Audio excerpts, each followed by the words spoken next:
Donc coucou, coucou. Ok. Ça commence bien. Coucou Muriel et Joseph. Bienvenue chez moi. Même si ça fait 2 jours que vous êtes venus. Enfin, là c'est la fin en fait. Hein. On finit le séjour de formation de stage de cuisine. Dans le Périgord vert, donc ils viennent de Toulouse. L'idée de faire de la cuisine, c'est venu de qui, comment? Et sur Facebook, je t'ai connu. J'ai commencé à faire 2-3 recettes et puis tous les jours j'allais te voir. Et j'en ai parlé à monsieur. Et puis j'ai dit, ah c'est super, super, tout ce qu'elle dit c'est bien, je vais analyser et voilà. Et la suite, je vais te laisser parler parce que c'est toi qui m'as offert le stage. Ensuite j'ai entendu, mais vraiment du bout des lèvres, j'ai entendu je ferais bien un stage quand même pour aller un peu plus loin. Tu avais acheté mon livre avant ou après? Ou Non, il y a pas longtemps, tu l'as acheté? Je l'ai acheté après qu'on ait fait la consultation. C'est là que j'ai fait un copier-coller sur Facebook avec Sabrina et j'ai mis des petits cœurs et joyeux Noël mon amour. Okay. Voilà.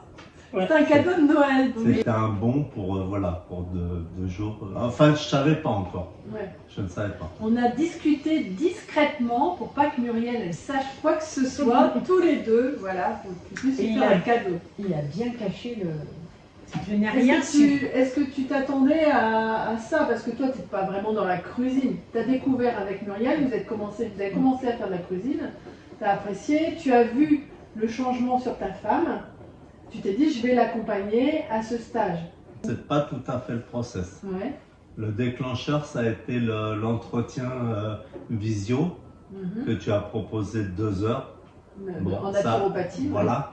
Donc après cet entretien, là, il y a eu un vrai déclencheur puisque Muriel a suivi le protocole que tu lui as proposé à la lettre. Et là, ça a commencé vraiment les améliorations du point de vue digestif. Ouais, parce que c'était là le problème. Déjà un protocole de naturopathie. Muriel a mis en place en fait les 4 piliers que je lui ai proposés, donc son protocole.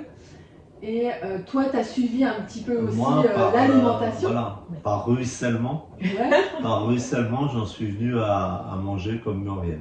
Arrivé ici, dans le Périgord vert, on a commencé à faire la cuisine, on a dégusté le premier repas le midi. Quel a été ton ressenti? Quel a été votre ressenti? Moi j'ai adoré tout de suite. Tout ce que tu proposes, tout ce que déjà t'expliques très bien. Merci. Et c'est vrai que c'est une cuisine qu'on ne connaît pas forcément. Et c'est pas difficile. C'est abordable à tout le monde pour pouvoir le faire. Ça met pas longtemps. Et ça a du goût, c'est délicieux. Moi, je cuisine habituellement voilà, plutôt traditionnel. Et donc là, j'ai eu une grosse surprise quand même. Mais agréable parce qu'on travaille quand même les légumes à la coupe de manière traditionnelle. Après, il y a les assaisonnements qui apportent beaucoup de goût. Et de saveur. Et la rapidité, c'est intéressant. Est-ce que c'est perturbant qu'il n'y ait pas du tout de cuisson au feu? Non. Non. Non. Dans la mâche, quand vous avez goûté les plats, en fait, est-ce que ça vous a perturbé qu'il n'y ait pas, en fait, justement, ces plats cuisinés traditionnellement? Non. Là, j'ai un avis un peu mitigé, puisque aujourd'hui, c'est parfait. Il fait 30 degrés dehors. Là c'est la cuisine idéale. Après, cet hiver, je ne sais pas. Cette cuisine, tu peux manger chaud. On n'a pas vu cette technique-là, c'est vrai, mais tu peux faire une soupe crue chaude, tu peux très bien mettre tes plats au déshydrateur pendant quelques minutes pour réchauffer. Tu peux réchauffer au bain-marie aussi, en fait, à vapeur douce, des choses comme ça. En fait. Je t'ai déjà fait une soupe dans son livre. Peut-être, ouais. C'est parce que tu te rappelles plus, mais c'était chaud.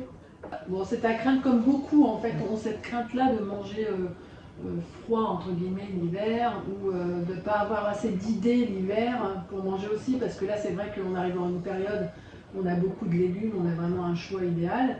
Mais si on fait, comme on a vu là pendant le stage, de la lactofermentation avec des légumes d'été, voilà, on va pouvoir les retrouver cet hiver. Donc pour les manger, donc ça reste varié quand même et agréable, quoi. Au niveau de la quantité de ce qu'on a mangé, au niveau de la satiété, est-ce que ça a été correct pour vous? Ça se sent trop, pas assez? C'était pour moi très correct. Même un peu trop, parce que je n'en ai pas repris. Ou... Moi, c'était... J'étais étonné de. Par exemple, hier avec les maquis, là, j'arrivais pas au bout, quoi. D'ailleurs, tu m'as dit toi-même, mais t'en reprends pas. J'avais plus faim. Au niveau digestion, par contre, là, c'est. Non, rien à dire. Oui, t'as pas de problème, de gaz, de choses comme ça. Parce des que fois, c'est on vrai digère qu'on a, pas forcément bien quand on mange normalement. on a mangé en fait de la lacto, t'as pas de soucis, on a bu du kombucha, on a bu du kéfir, on a bu des choses aussi avec des probiotiques qui auraient pu te déranger un petit peu. Est-ce que vous conseilleriez ce stage à d'autres personnes? Oui, oui. J'ai déjà commencé. D'accord. C'est vraiment une cuisine très agréable à faire et avec peu de choses et... Tu es convaincu? Ouais. Tu vas mettre en place ça après? Bien sûr. Ouais. Déjà, je vais refaire toutes les recettes qu'on a fait sur les 2 jours, je vais les refaire, c'est sûr. Et toi, est-ce que tu conseillerais ça à d'autres personnes? Si je vois quelqu'un qui est en difficulté d'un point de vue santé, qui me dit je suis ballonné, j'arrive pas, j'ai tout le temps ceci, j'ai tout le temps cela, je lui dirais de te contacter. Est-ce que c'est quelque chose qui vous fait peur de mettre en place en fait quand vous allez recevoir des gens ou la famille, de faire un repas avec peut-être pas le repas 100% vivant, mais vous allez intégrer des plats que l'on a fait pour faire découvrir justement, pas que pour vous, vous allez partager aussi. Non, bien sûr. C'est sûr, déjà l'entrée, après oui, les spaghettis là, il n'y a pas de problème. Non, ça oui. Vous faites partie d'une association et vous êtes bénévole donc en cuisine. Oui. Donc, est-ce que vous m'avez dit que vous allez préparer un des repas dans la semaine donc pour faire découvrir justement cette alimentation? C'est génial. C'est une population de sportifs qui cherchent justement de l'aliment sain et je pense que ça va matcher.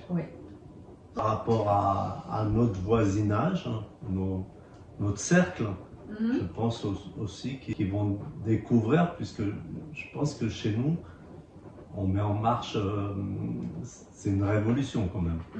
Bien sûr. C'est un changement. C'est un changement bon, pas déjà radical, le végétal voilà. par lui-même, ça peut être un changement radical pour certaines personnes. Oui. En plus, sans cuisson ou avec des cuissons différentes, on va dire, là, c'est aussi beaucoup de questionnements des gens. La lactofermentation, ça va, on entend de plus en plus de personnes qui en refont, parce que ça c'est ancestral, donc c'est très, très connu, mais ça s'est perdu. Donc ça, à la rigueur, c'est quelque chose qu'on entend beaucoup en ce moment.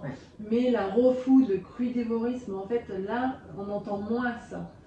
Donc, et quand ils ne connaissent pas, les gens, ils sont un peu... Mais oui, il faut un peu en arrière. Qu'est-ce qu'on va proposer là? Donc, il ne faut rien dire, il faut faire goûter, et puis on laisse faire les choses. Et voilà, quoi. Il nous a donné des très bonnes astuces pour justement leur proposer. Moi, je pense que c'est bien de regarder YouTube, c'est bien de Facebook ou tout ce que tu par rapport à toi, mais c'est bien de faire un stage. C'est un complément et on en a vraiment besoin pour bien tout comprendre, parce que on comprend peut-être pas tout quand on est tout seul derrière notre écran. Et que là, tu amènes toutes les réponses. Le bouquin, c'est bien, mais c'est pas suffisant. Avec ton bouquin, il est bien détaillé déjà, donc avec les petites images et tout, c'est bien. Mais je pense que te voir et discuter avec toi et tu nous apportes plein de petits détails en même temps qu'on fabrique, je trouve que ça c'est... Il y a une chose qu'on n'a pas parlé en fait dans l'interview, Sabrina, peut-être que ça n'avait pas l'objet d'être dans l'interview, mais si on avait fait ce cours dans un appartement à Toulouse ou dans je ne sais pas si... ça aurait eu le même effet. Ce que je veux dire par là, c'est que vous avez un site assez atypique, surprenant, cette manière de vivre complètement autonome, qui va parfaitement avec cette cuisine. Voilà, c'est ce que je voulais dire. C'est que ce stage dans ce lieu, c'est quand même unique. Tu avais besoin d'un basilic, hop, on avait juste à aller le chercher. Voilà. Ah oui, aussi. Ouais. Et puis nous qui payons l'eau, qui payons l'électricité tous les mois, voir que c'est possible. Muriel, si elle avait eu 10 ans de moins, je pense que je...